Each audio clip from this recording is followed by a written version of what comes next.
The quarantine zone was never meant to be opened. That was the story the Galactic Council told itself every cycle it still existed. A blackened wedge of space carved clean out of the Orion spur, ringed with ancient beacons that screamed warnings in a dozen extinct languages. The stars inside were dimmer, redshifted, distorted, like light itself had learned to fear the place. No trade lanes. No exploration licenses. No curiosity tolerated. The official record said the species once contained there had destroyed itself. The unofficial record was sealed under threat of erasure. And now, 412 years after the final quarantine vote, the zone was bleeding. Councillor Jextal was in the middle of a speech about budget reallocations when the chamber lights flickered. A low tremor rippled through the gravity stabilizers, subtle, but wrong. The junior sensor officer at the far end of the chamber stiffened, eye stalks twitching. "Honored Council," it said, voice climbing an octave despite rigorous training. "We are detecting a spatial anomaly at Beacon Ring 7. Groans followed. One councillor actually waved a manipulator dismissively. Another echo. Sneered Vrax of the Kale Dominion. "That relic field decays every century. You'd think by now." The officer swallowed. "This is not decay. The field is retracting." Silence fell like a guillotine. "Retracting?" Jextal repeated slowly. "That is not possible. The quarantine grid was designed to collapse inward, not." The main holographic display ignited without authorization. Stars twisted. Beacon lights died one by one. The black wall of the zone peeled open like a scar being torn apart. Something came through. Not a flash. Not a jump flare. Just movement. Ships slid out of the darkness as if space itself had reluctantly let them go. They were wrong. That was the first word many counselors thought. Wrong in shape. Wrong in symmetry. Wrong in philosophy. No clean lines, no unified design language. Hulls were layered with mismatched armor, patched with plates bearing different serial codes and faded insignia. Some vessels were massive slabs bristling with gun barrels. Others were lean, predatory silhouettes that screamed speed over safety. And all of them were old. Not antique old. Used old. Scarred. Repaired. Loved the way a weapon is loved. A Kale military liaison chuckled nervously. Automated defense platforms. Leftovers. The laughter died when the ships began to accelerate. No jump signatures. No standard drives. They simply picked up speed, gravity bending hard enough to set off alarms across the chamber. Then the markings resolved. Crude white paint across armored hulls. Blocky aggressive script. Languages the Council had purged from public archives. Remember Earth. No more cages. Quarantine failed. One ship bore a long string of small symbols, tallies. Kill marks. The chamber erupted into overlapping voices. Impossible. Those markings were classified. Humans are extinct. The word human hung in the air like a curse. The transmission hit without warning. No handshake protocol. No diplomatic framing. It forced itself onto every frequency, civilian and military alike. The voice was rough. Male. Aged. Calm in the way predators get when they're done chasing. "This is Admiral Marcus Hale," it said. "United Earth Remnant Navy." Several counselors physically recoiled. "You are receiving us because we are allowing it." The camera feed snapped on. Clearly human tech, clearly functional. The speaker was seated, relaxed, wearing a dark uniform with no rank flash the council recognized. His hair was gray, cropped short. His eyes were sharp, tired, and very much alive. "We acknowledge the existence of your so-called quarantine zone," Hale continued. "We survived it."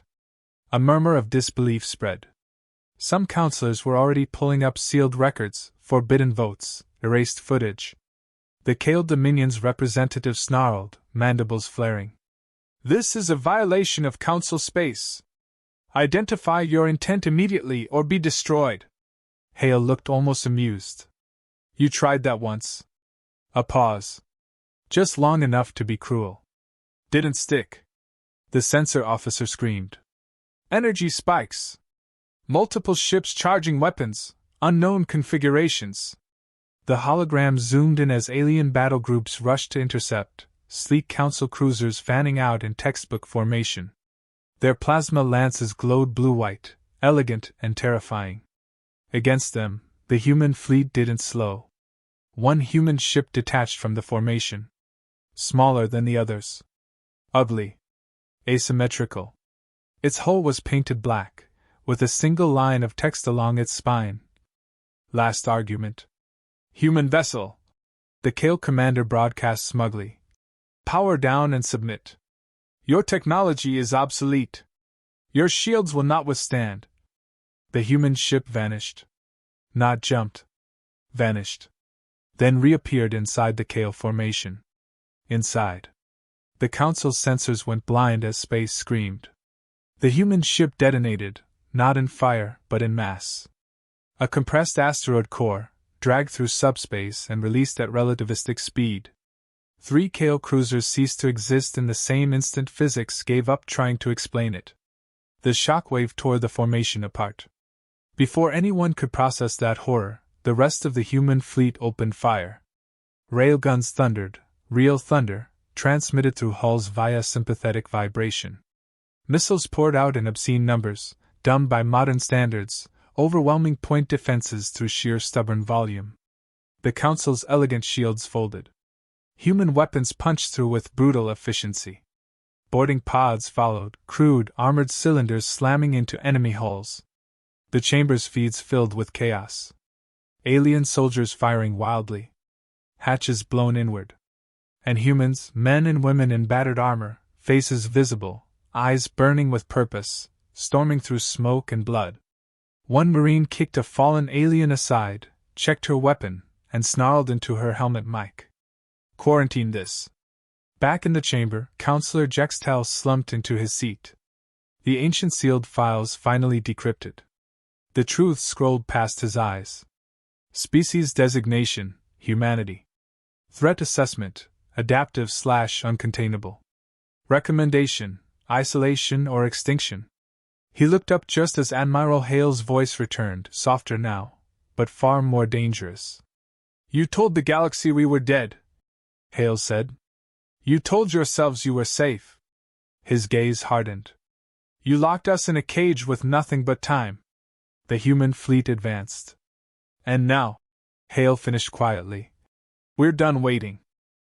The Council scrambled, chaos blooming across every chamber, every fleet, every communications channel. Alarms screamed, lights flickered, and bureaucrats screamed into comms lines that had been thought reliable for centuries. Every emergency protocol, every fail-safe, every treaty clause was activated at once. Deploy interceptors! Seal the rift! Hissed Teln, the sixth-gen mammal of the core worlds. Do not, repeat, do not engage without authorization. But authorization came too late.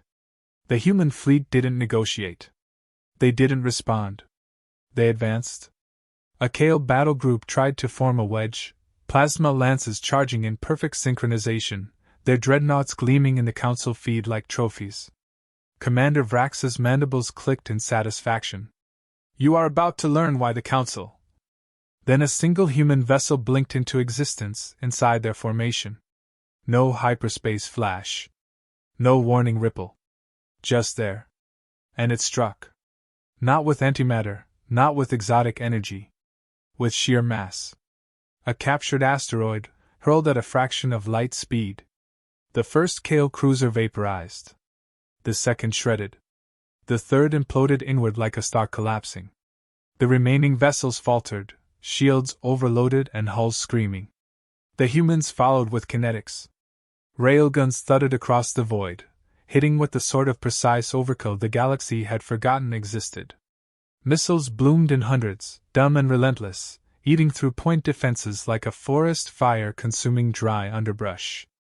Each strike was annotated, logged, targeted, not random, not chaotic. Calculated vengeance. Boarding pods launched.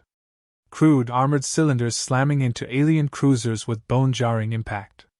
When doors were breached, humans didn't cower, didn't negotiate. They executed with brutal efficiency. A Kale Marine fired wildly as the hatch of his ship splintered. A human shot him cleanly with a sidearm, not fancy, just deadly accurate. "Quarantine this," she muttered into her calm, almost casual, as if ordering tea instead of orchestrating annihilation. Counselor Town watched from the hollow feeds, his 6 chins trembling. This is impossible. They were extinct. They are extinct. Extinct. Admiral Marcus Hale's face appeared again across every channel. Older, hardened, eyes cold. "You told the galaxy we were dead," he said, voice calm, but with the weight of centuries behind it. "You told yourselves you were safe. You built weapons to contain ghosts." A faint smirk crossed his lips. "You called it a quarantine. We called it a challenge. The humans were not just fighting, they were teaching. Every maneuver demonstrated how wrong the galaxy had been. Council tactics that had held for millennia were crumbling under the weight of sheer adaptability. Shields designed to repel plasma were shredded by kinetic overloads. Automated defense networks were outflanked by improvisation. Alien crews surrendered in disbelief, firing at empty corridors or retreating to nowhere. An aide gasped. They adapt faster than our simulations can predict." "Yes," Hale said, almost conversationally. "Because when you told us we were dead, we learned everything you thought you could teach us. And we kept surviving. And we kept improving. And now, we are here." The humans moved with a terrifying, disciplined choreography, relentless and merciless. They were not just soldiers, they were instruments of history, rewriting the galaxy's understanding of power. Town's claws scraped the console in panic. "Stop them! This is Council space. Council space is irrelevant," Hale said. "The galaxy lied to us. It lied to you. And now, we correct it." One Kale vessel tried to fire again, plasma lances flaring. Another human ship blinked into existence directly above it, dropping a kinetic strike from orbit. The cruiser disintegrated before its own weapons could fully charge. Everywhere, fleets of other species, the Zanari, the Forites, the Lamari, attempted to respond. Humans didn't pause to negotiate, didn't bother with diplomacy. They disabled communications first, then command nodes, then logistics. Nothing remained intact except what they allowed to remain intact. The chamber watched in horror as Admiral Hale's voice cut through once more. "You thought a cage could hold us," he said. "You thought time was on your side. But you gave us 150 years to become inevitable. And here we are." The officer monitoring the battlefield turned pale. They're not just attacking, sir. They're teaching a lesson." Hale's image softened just a fraction. There was exhaustion there, yes. Centuries of survival carved into lines on his face. But there was something else, a deep, calculated fury that even the galaxy's most cunning species had never seen. "You underestimated us," he said. "You quarantined us. You lied about us. You hoped for extinction. And now—" A flash cut through every viewer's perception. Another human ship blinked inside the Council flagship's defensive formation. "You will learn why humans never stay contained." The chamber's lights flickered again. Outside, the first planetary defense grids began to fail. Alien ships burned in orbit. The galaxy, for the first time in centuries, realized it had been wrong. Terribly wrong. And the humans? They were just getting started. The Council had thought it knew humanity. That it understood the species it had so casually quarantined. That it had contained a volatile, self-destructive race behind fields, protocols, and centuries of erasure. They were catastrophically wrong. As the human fleet advanced through the outer rim, data cores captured from destroyed ships began to tell a story that no simulation could replicate. For 2 centuries, humanity had done what no other species could. They had survived, adapted, and thrived without allies. The quarantine zone had been a tomb in the eyes of the galaxy, a cage in the eyes of the Council. But humans had turned it into a forge. The long decades of isolation had been brutal, but productive. Every disaster became training. Every failed experiment became doctrine. Every enemy, both alien and human, was a lesson in adaptation and efficiency. Children were born into combat drills. Families learned survival strategies as second nature. Political maneuvering became a matter of battlefield simulations. They didn't just endure, they evolved. They learned to fight in voids without FTL. They learned to kill with whatever was at hand. They learned to improvise, to engineer, to corrupt, and to weaponize whatever the galaxy had forbidden. When the Council had sealed the quarantine, they expected extinction. Humans had expected nothing. And then they planned. Admiral Hale's voice cut through Council channels again. Calm, precise. A cold wind over a burning world. We have seen your lies. We have heard your lies. And now, he said, we act. Holofeeds showed the humans dismantling entire fleets in coordinated strikes that the galaxy's most brilliant tacticians had declared impossible. There was no random destruction, no senseless slaughter. Every system, every installation, every Council-controlled command node fell in a specific order, as if the humans were playing a game the galaxy had never been invited to. Captured alien communications revealed the scale of preparation. Every Council species, every treaty, every law, humanity had studied it, mocked it, and found the loopholes the Council thought eternal. When the humans emerged, it was not chaos. It was inevitability. One officer finally realized the cruel truth. They didn't just survive quarantine. They used it. Yes, Hale confirmed over the comm, almost conversational. We were left to rot in a cage. You tried to starve us of culture, of allies, of knowledge. You told your galaxy we were extinct. And we thrived.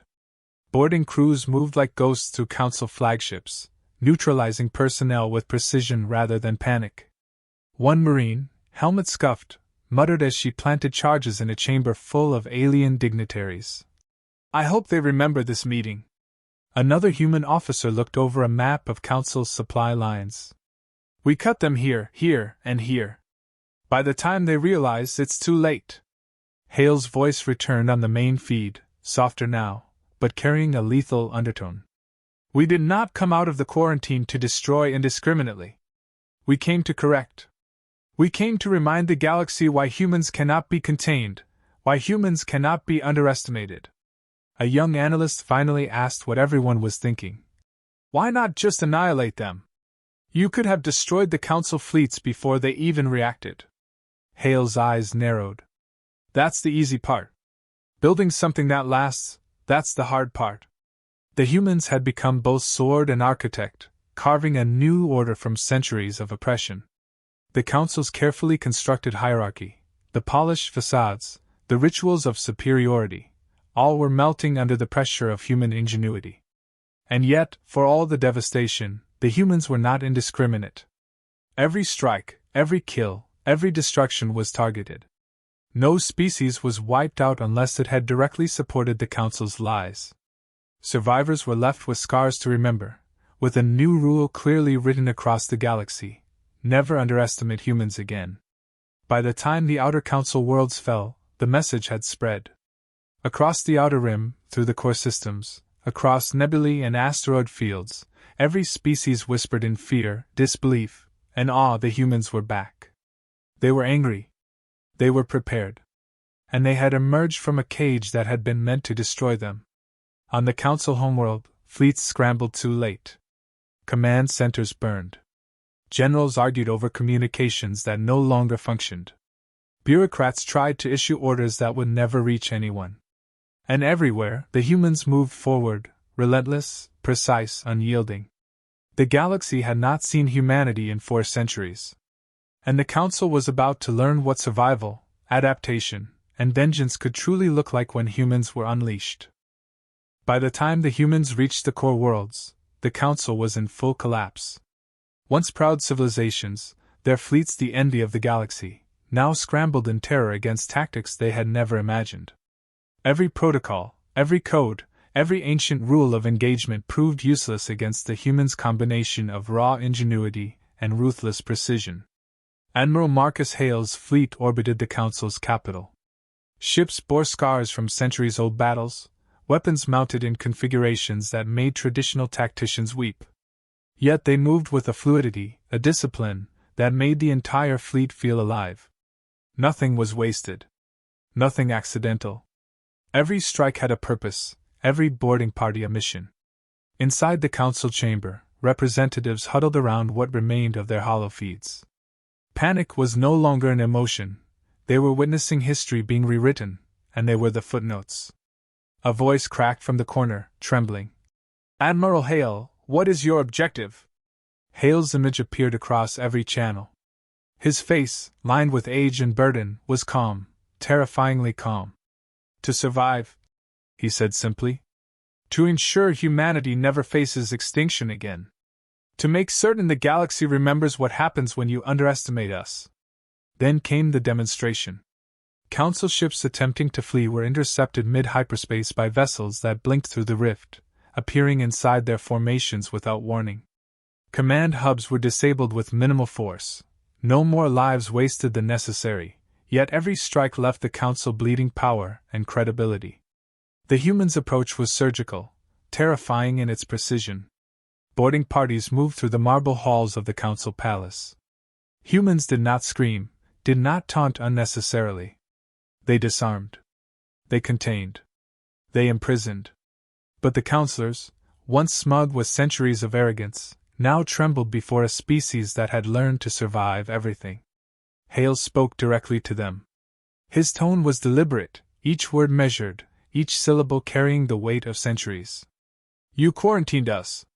You erased our histories. You told your galaxy we no longer existed.